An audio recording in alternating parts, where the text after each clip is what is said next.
আসসালামু আলাইকুম ফ্রেন্ডস, কেমন আছেন সবাই? আশা করি নিশ্চয়ই ভালো। আজ আপনাদের জন্য আরও একটি গল্প নিয়ে এলাম, সেই তুমি। লেখক সামিরা ইরফান সামিয়া। আশা করি এই গল্পটি আপনাদের অবশ্যই ভালো লাগবে। সবার কাছেই রিকোয়েস্ট, গল্পটি শুরু থেকে শেষ পর্যন্ত দেখবেন এবং গল্প শেষে কমেন্ট করতে ভুলবেন না গল্পটি আপনার কেমন লাগলো। যদি ভালো লেগে থাকে তাহলে একটি লাইক দিবেন। আর যারা এখনও আমাদের চ্যানেলটি সাবস্ক্রাইব করেননি, প্লিজ এখনই সাবস্ক্রাইব করে নিন। আর যারা অলরেডি সাবস্ক্রাইব করেছেন তাদেরকে জানাই অসংখ্য ধন্যবাদ। তো ফ্রেন্ডস, চলুন গল্পে চলে যাই।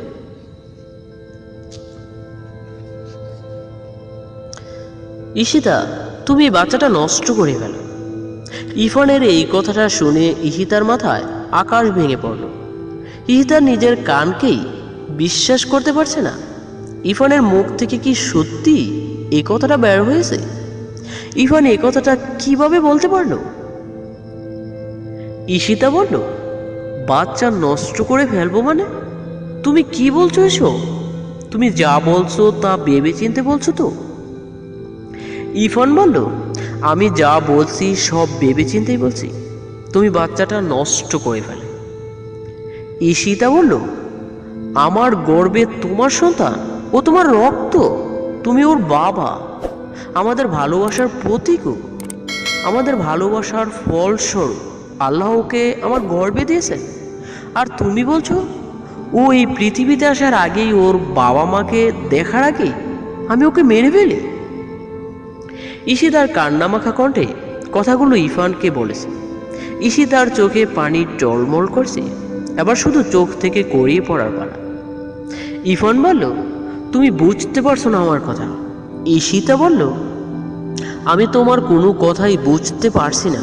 আমি সব বুঝতে পারছি, আমার আর কিছু বোঝার বাকি নেই। ইরফান বলল, আমি তো অস্বীকার করিনি আমি এই বাচ্চার বাবা। করেছি কি?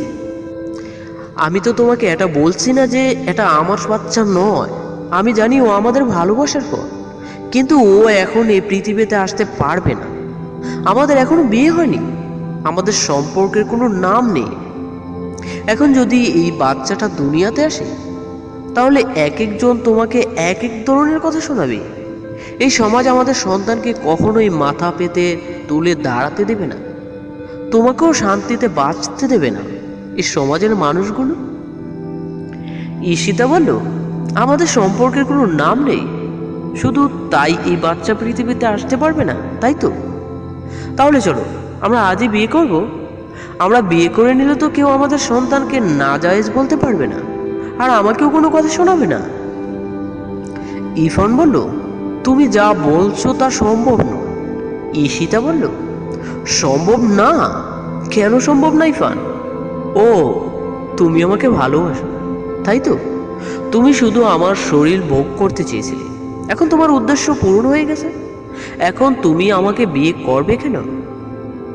ঈশিতার এই কথা শুনে ইরফান রেগে গিয়ে ঈশিতার হাত ধরে জাকিয়ে জাকিয়ে বলল, কি যা তা বলছো তুমি? ঈশিতা একটা জাটকা ইরফানের হাত ছাড়িয়ে নিয়ে বলল, আমি যা তা বলছি?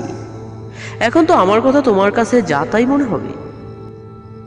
ইরফান বলল, ঈশিতা, আমরা এখনো স্টাডি কমপ্লিট করিনি, নিজেদের লাইফে আমরা কেউই সেটেল হইনি। এখন বিয়ে করলে আমাদের ম্যারিড লাইফ হ্যাপি হবে না, আর আমার পরিবারও এখন আমাদের বিয়ে মেনে নেবে না। আমরা আগে স্টাডি কমপ্লিট করি, নিজেদের পায়ে দাঁড়াই, তখন না হয় আমার ফ্যামিলিকে তোমার কথা জানাবো।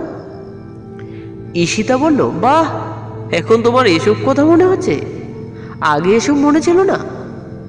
আমি আমাদের ভুলের জন্য একটা নিষ্পাপ প্রাণকে মেরে ফেলতে পারবো না, যে এখনো পৃথিবীতে আসেনি, এই পৃথিবীর আলো বাতাস কিছুই উপভোগ করেনি, তাকে আমি কি করে মেরে ফেলবো তুমিই বলো।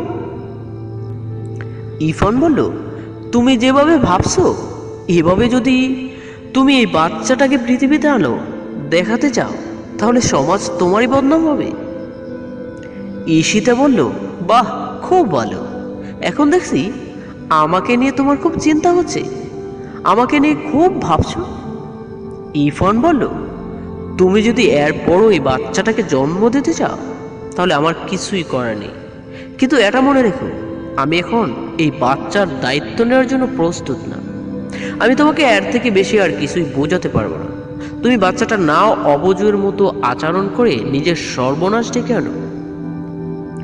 ঈশিতা ইরফানের কথা শুনে প্রথমে হাসতে লাগলো। ইরফান ঈশিতার হাসি দেখে ভয় পেয়ে গেল। এমন একটা পরিস্থিতিতে ঈশিতা হাসছে কিভাবে? কিছুক্ষণ পর ঈশিতা চিৎকার করে কাঁদতে লাগলো আর বলতে লাগলো, তোমার মতো কাপুরুষকে ভালোবাসাটাই আমার সবচেয়ে বড় ভুল ছিল।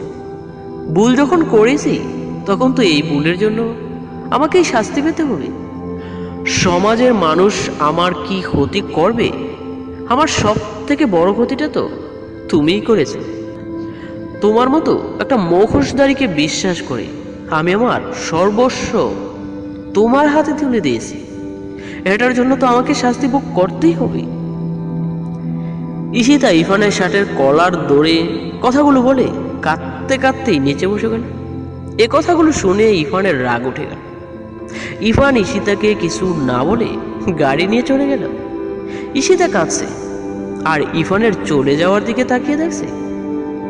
এতদিন এই মানুষটাকে সে পাগলের মতো ভালোবেসে গেছে, যে মানুষটার কাছে তার কোনো মূল্যই নেই, তার চোখের পানিগুলোর কোনো দামই নেই। সেই সকালে না খেতে খালি পেটে বাড়ি থেকে বের হয়েছে ঈশিতা। পুরোটা দিন পার হয়ে এখন রাত নেমে আসলো, এখনো কিছু খাওয়া হয়নি ঈশিতা। সকাল থেকে পেটে খাবারের একটা দানাও পড়া তো দূরের কথা, এক ফোঁটা পানিও পেটে পড়ে। ইরফান চলে গেলে ঈশিতা উঠে দাঁড়িয়ে রাস্তার পাশ দিয়ে হাঁটতে লাগলো। এই রাতের বেলা কোথায় যাবে, কি করবে, কিছুই ভেবে পাচ্ছে না ঈশিতা। রাস্তার পাশে ল্যাম্পপোস্টের আলোয় সব কিছু ঝাপসা দেখা যাচ্ছে। রাতের অন্ধকার স্পষ্ট করে কিছু দেখা না গেলেও ল্যাম্পপোস্টের আলোয় হালকা হালকা সব কিছুই দেখা যাচ্ছে। আজ রাতের আকাশের চাঁদ দেখা যাচ্ছে না, কালো মেঘগুলো চাঁদকে আড়াল করে রেখেছে। ঈশিতা ল্যাম্পপোস্টের ঝাপসা আলোতেই গন্তব্যহীন পথে হেঁটে চলেছে। ঈশিতার দু চোখ বেয়ে অজর গতিতে পানি চড়ছে। এতদিন সে একটা ভুল মানুষকে বিশ্বাস করেছে, একটা প্রতারককে ভালোবেসেছে, যে তাকে মাঝ রাস্তায় এভাবে একা রেখে চলে গেছে। তাকে নিয়ে সে কতই না স্বপ্ন দেখেছে। ঈশিতা হাঁটতে হাঁটতে একটা ব্রিজের উপরে এসে গেল। ঈশিতা একটু এগিয়ে গিয়ে ব্রিজের রেলিং ধরে দাঁড়িয়ে একটু উকি দিয়ে ব্রিজের নিচের নদীটার দিকে তাকালো। নদীতে অনেক পানি, এখান থেকে ঝাঁপ দিলে পানির স্রোত কোথায় ভাসিয়ে নিয়ে যাবে তার কোনো ঠিক নেই। ছোট থেকে হাজার কষ্ট করার পরও ঈশিতা কখনো নিজের জীবন নেওয়ার কথা মাথায় আনে, কিন্তু আজ কেনই যেন এসব উল্টাপাল্টা খেয়াল আসছে মাথায়। ইরফানের এত বড় ধোকার কথা মনে করে ঈশিতার নিজের উপর রাগ হচ্ছে। একটা ভুল মানুষকে এতদিন অন্ধের মতো বিশ্বাস করে গেছে। ঈশিতা মাঝে মাঝে নিচের দিকে উঁকি দিয়ে পানির গভীরতা বোঝার চেষ্টা করেছে। মুখ বাঁকিয়ে দিয়ে নিচের দিকে দেখতেই মাথা ঘুরে উঠেছে, ভয় হচ্ছে প্রচুর। ঈশিতা সবসময় ভাবত আত্মহত্যা সব কিছুর সমাধান না, কিন্তু আজ ঈশিতার কাছে আত্মহত্যাই এসব সমস্যার একমাত্র সমাধান বলে মনে হচ্ছে। আজ খুব ইচ্ছে হচ্ছে এই জীবন থেকে মুক্তি পাবার, সবাইকে ফাঁকি দিয়ে এইসব স্বার্থপর মানুষগুলোর ভিড় থেকে দূরে কোথাও চলে যেতে। মুখোশধারী মানুষগুলোর ভিড়ে নিজেকে খুব একাই মনে হচ্ছে ঈশিতা। ব্রিজের রেলিং ধরে এক পা বাড়িয়ে দিয়ে নিচের দিকে তাকিয়ে চোখ বুজে নিল ঈশিতা। 2-3 মিনিট চোখ বুজে থেকে কিছু একটা ভেবে নিচে নেমে এসে 2 পা পিছিয়ে এসে নিচের মাটিতে বসে পড়ল। কি করতে যাচ্ছিলি এটা? এখন তো সে একা না, তার ভেতরে যে আরো একটা জীবন আছে তা কিছুক্ষণের জন্য ভুলেই গিয়েছিল ঈশিতা। ঈশিতা পেটে হাত রেখে জোরে জোরে কাঁদতে লাগলো। আমাকে ক্ষমা করে দিস, আমি তোর কথা না ভেবে এত বড় একটা ভুল করার জন্য পা বাড়িয়েছি। আমি যে তোর জন্য তোর বাবার বিরুদ্ধে গিয়েছি এটা ভুলেই গিয়ে কত সহজে তোর আর আমার নিজের জীবন শেষ করে দিতে নিয়েছিলাম। তোকে পৃথিবীতে আনার জন্য তোর বাবার সাথে ও সব সম্পর্ক শেষ করতে পারে, সমাজের সব মানুষের বিরুদ্ধে যেতে পারে, তবুও আমি তোর কিছু হতে দেব না। আজিম সাহেব একবার ঘরে যাচ্ছে তো একবার বাহিরে বের হচ্ছে।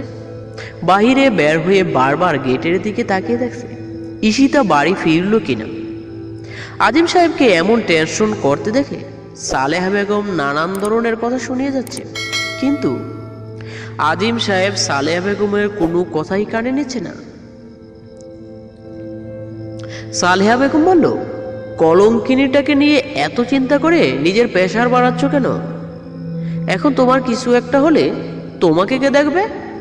ভালোই হয়েছে কোথাও চলে গেছে, না হলে তো আমাদের মান সম্মান সব ডুবাতো। ছোট থেকে মানুষ করে আজ এমন কিছু দেখতে হবে ভাবতেই পারি। ও যে এভাবে আমাদের মুখে চুল কানি মাখাবে এটা বুঝতে পারলে কখনোই ওকে কোলে পিঠে করে মানুষ করতাম না। আমাদের ভালোবাসারই মূল্য দিল, শেষে কিনা সমাজের মানুষের সামনে আমাদের মুখ দেখানোর মতো কিছুই রাখলো না। সালেহা বেগমের এসব কথা শুনে আজিম সাহেব ধমক দিয়ে বললেন, আহ তুমি একটু থামবে? দেখতেই তো পারছো এত রাত হয়ে গেল, মেয়েটা এখনো বাড়ি ফিরল না। কোথায় গেছে, কি করছে, নিজের সাথে কিছু একটা করে বসলো না তো? এখন দিনকাল ভালো না তো, এত রাতে একা একটা মেয়ে বাহিরে আছে, যে কোনো কিছু হতে পারে।